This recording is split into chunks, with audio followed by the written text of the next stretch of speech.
Halo semua, selamat datang di channel Lediansa Saputra. Baik, teman-teman, hari ini saya akan ngebahas karena banyak sekali beberapa pertanyaan yang datang di channel YouTube saya ya. Karena memang channel YouTube saya ini ngebahas terkait proses rekrutmen dari PT Pertamina Persero, serta beberapa pengalaman-pengalaman yang sudah saya jalani dalam proses rekrutmen perusahaan-perusahaan BUMN. Nah, di sepanjang saya membuat konten dari beberapa tema yang saya bahas, itu banyak sekali teman-teman semua yang menanyakan, "Bang, sebenarnya kalau mau kerja di perusahaan itu perlu orang dalam atau tidak?" Nah, dengan beberapa pertanyaan hal seperti ini membuat saya cukup prihatin kepada teman-teman semua yang masih memiliki mindset bahwa kalau kerja itu harus pakai orang dalam. Nah, jadi di sini perlu saya sampaikan secara gamblang ya, teman-teman. Sebenarnya kita itu dalam mengikuti proses seleksi ataupun mengikuti rekrutmen dari perusahaan apapun itu, sebenarnya kita tidak perlu untuk memiliki orang dalam. Karena kenapa?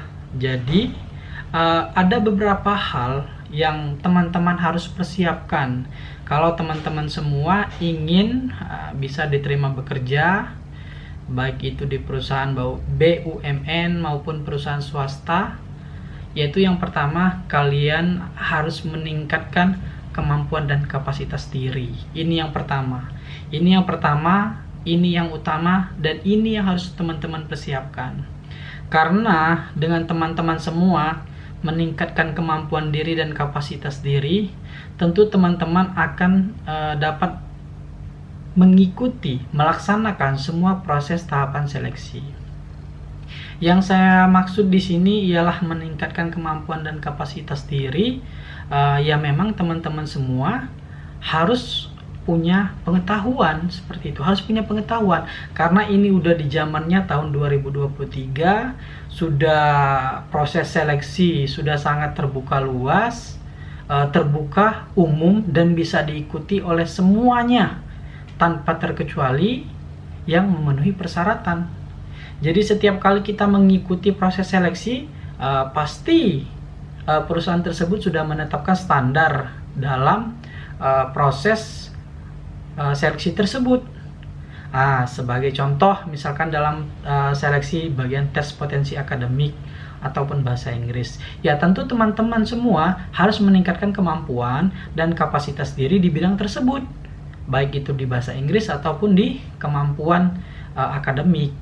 Nah, jadi kalau teman-teman sudah menyiapkan hal tersebut, meningkatkan kapasitas diri dan kemampuan, kalau teman-teman sudah memiliki hal tersebut, ya setiap seleksi, mau perusahaan apa itu, baik BUMN ataupun swasta, sebenarnya nggak ada masalah, dan teman-teman semua akan dapat mengikuti seleksi tersebut sampai dengan selesai. Jadi kuncinya di sana, teman-teman. Karena ya itu tadi, saya sedikit prihatin dengan keadaan sekarang. Ya mungkin memang di tahun-tahun dulu, tahun lama mungkin memang ada ya praktik-praktik hal yang seperti itu. Tapi saya pikir dengan semakin berkembangnya zaman, kemudian teknologi juga sudah semakin canggih, proses seleksi rekrutmen juga sekarang sudah terbuka semua.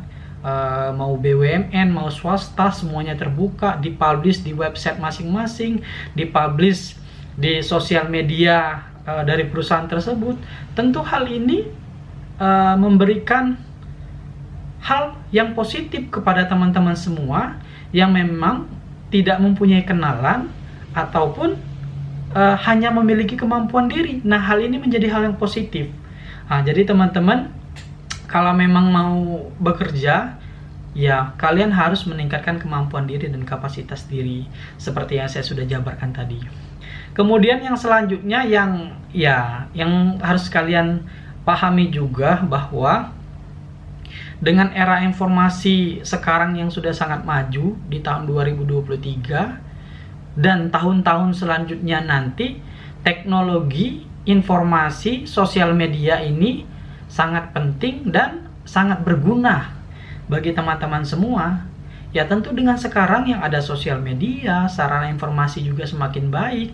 Tentu kesempatan teman-teman semua untuk dapat informasi terkait proses rekrutmen, terkait lowongan kerja, terkait proses seleksi pun sekarang sudah online, itu sangat menguntungkan sekali teman-teman. Misalkan teman-teman mengikuti proses rekrutmen di Jakarta, cuman saat ini teman-teman berdomisili di Palembang. Nah, tentu dengan adanya teknologi informasi, dengan adanya kemajuan teknologi sekarang, hal ini bisa teman-teman ikuti seleksi cukup di Palembang. Teman-teman nggak mesti datang, mengeluarkan ongkos biaya pesawat ke Jakarta, nyewa hotel, nyewa penginapan, pulang pergi, hasilnya belum tentu. Dengan adanya teknologi yang sekarang, menurut saya pribadi, ya sangat diuntungkan. Dan teman-teman semua harus beradaptasi dengan teknologi sekarang ya. Dan untuk sarana informasi lowongan kerja sekarang, ya enak sekali ya, gampang sekali. Perusahaan tersebut punya website resmi, perusahaan tersebut punya sosial media resmi, di mana perusahaan-perusahaan tersebut biasanya selalu mempublikasi lowongan kerja, kemudian juga persyaratan, tahapan seleksi juga. Jadi ya sangat diuntungkan. Jadi kita tidak mesti mempunyai orang dalam untuk dapat bisa bekerja, untuk dapat mengikuti seleksi. Saya pikir di tahun 2023 ini kita nggak perlulah hal yang seperti itu. Kita hanya perlu ya meningkatkan kapasitas diri, beradaptasi, memanfaatkan sosial media juga dengan baik, salah satunya ya. Kemudian yang selanjutnya juga yang harus teman-teman semua lakukan, yaitu selalu berusaha memberikan yang terbaik dalam mengikuti ya namanya seleksi. Itu ada beberapa tahapan ya, tergantung dari perusahaan masing-masing. Ada yang 5 tahapan, ada yang 7 tahapan, ya tergantung. Cuman inti dari proses seleksi tersebut ya, teman-teman harus berusaha memberikan yang terbaik. Apabila sebagai contoh sederhana, saya mengikuti proses rekrutmen di perusahaan. Jadi di sana itu ada tes kesehatan, salah satunya yaitu bagian tes lari. Nah, di sana saya menjadi salah satu orang yang badannya tidak terlalu ramping ya. Jadi saya cukup gemuk. Cuman pada saat lari ya saya sendiri bisa mencatatkan waktu yang paling tercepat seperti itu. Ini bukan perihal sombong atau seperti apa, cuman yang perlu saya sampaikan bahwa memang pada saatnya ketika kita sudah mengikuti proses seleksi sedang berlangsung, maka kita harus bisa memberikan apa yang terbaik pada saat proses seleksi tersebut. Jadi pada saat proses seleksi tersebut, saya pribadi tidak pernah membandingkan atau saya tidak pernah mengukur. Saya hanya fokus kepada selesai dan selesai. Saya mampu dan harus bisa selesai dalam proses lari ini. Maka alhamdulillah pada saat seleksi tes lari kemarin, saya bisa menjadi yang tercepat dari beberapa teman-teman saya. Karena memang saya selalu memfokuskan diri, selalu berusaha untuk yang terbaik. Karena saya berprinsip bahwa kalau memang kita sedang tes, maka berikan yang terbaik. Karena ya beda ceritanya kalau sedang tidak tes atau kita hanya sekedar have fun, pengen lari aja, pengen olahraga, ya itu lain ceritanya ya teman-teman. Cuman kalau kita lagi sedang mengikuti seleksi di bidang apapun, di tahapan apapun, berikan yang terbaik kalau teman-teman ingin hasil yang terbaik. Seperti itu ya. Kemudian yang selanjutnya juga teman-teman, fokus pada tujuannya, seperti yang saya sempat singgung tadi. Jadi kalau teman-teman semua mau mengikuti ingin bekerja, ingin mengikuti proses seleksi, maka teman-teman harus fokus pada tujuan tersebut. Jangan pikirannya terpecah seperti itu. Jadi kalau memang sedang mengikuti proses seleksi perusahaan A, maka pada saat seleksi tersebut, pada saat itu, pada jam itu, teman-teman fokuskan, selesaikan, fokus dan selesaikan dengan sebaik mungkin. Karena hal ini akan memberikan efek dan dampak yang sangat signifikan. Kalau teman-teman semua pikirannya tidak fokus, kemudian masih memikirkan hal yang lain, tentu hasil yang didapatkan pada saat kegiatan tersebut hasilnya tidak akan maksimal. Saya sudah beberapa kali melakukan hal ini. Kalau fokus pada satu tujuan, insya Allah semuanya akan memberikan hasil yang terbaik ya, seperti itu. Kemudian juga yang selanjutnya, teman-teman, ketika kita sudah mengikuti proses seleksi, maka langkah selanjutnya kita harus bisa mengevaluasi diri. Nah, hal ini yang mungkin teman-teman semua sering lupa seperti itu. Kalau teman-teman semua mengikuti seleksi misalkan di perusahaan A, nah ketika teman-teman bisa di perusahaan A, contoh, misal di perusahaan A itu ada tahapan 5 tahapan seleksi. Teman-teman sudah berada di seleksi ketiga. Tinggal 2 seleksi lagi. Nah, teman-teman gagal di seleksi ketiga. Nah, banyak sekali teman-teman ini semua yang langsung berpikiran kecil. Berpikiran yang aneh-aneh. Saya tidak lulus karena saya nggak punya orang dalam. Saya tidak lulus karena saya tidak punya saudara. Nah, hal-hal itu menurut saya hal-hal yang tidak perlu dilakukan. Seharusnya ketika kita gagal seleksi di perusahaan A, maka kita harus bisa mengevaluasi diri. Misal tahapan yang ketiga tadi apa? Tes potensi akademik, maka kita harus evaluasi.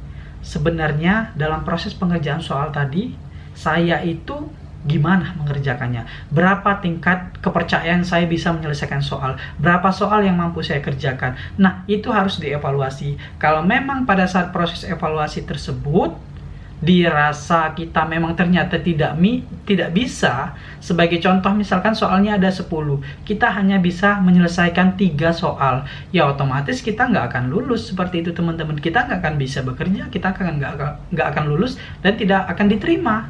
Jadi apa yang harus kita lakukan? Ya kita evaluasi, kita perbaiki, kita belajar kembali seperti itu.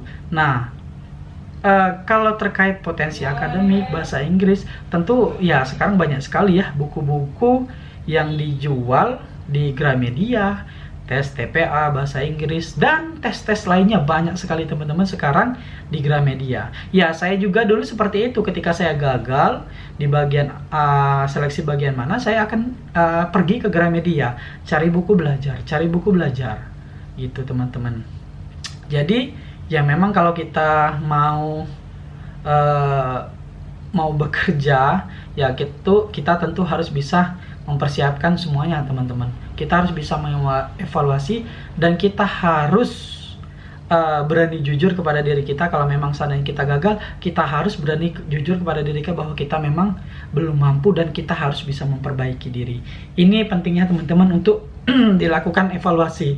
Kalau teman-teman tidak bisa melakukan evaluasi, ya tentu teman-teman akan selalu menyalahkan orang lain, menyalahkan diri sendiri dan sebagainya.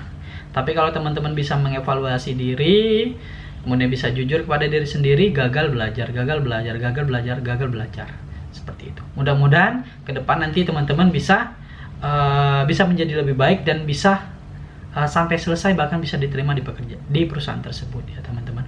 Kemudian yang tak kalah penting, bagian terakhir dari video ini yaitu teman-teman, ketika teman-teman sudah selesai evaluasi, kemudian teman-teman jangan lupa untuk yang namanya berdoa dan minta restu kepada orang tua. Hal ini menurut saya pribadi mungkin jarang dilakukan oleh orang lain, dan kalau saya pribadi, menurut saya tahapan yang ini jangan sampai dilupakan. Karena ya tanpa doa, kita hanya berusaha tanpa doa, ya itu sia-sia juga. Seperti itu. Jadi semuanya kita jalan, kita bisa mampu meningkatkan kapasitas diri, kita evaluasi, kita selalu belajar. Kemudian terakhir jangan lupa berdoa dan minta doa restu orang tua. Mudah-mudahan kalau semuanya sudah lengkap, tinggal menunggu rezekinya teman-teman. Apakah memang bisa bekerja di perusahaan tersebut, diterima menjadi pegawai BUMN, diterima menjadi pegawai swasta, perusahaan internasional, multinasional, ataupun bisa bekerja di perusahaan atau instansi pemerintahan.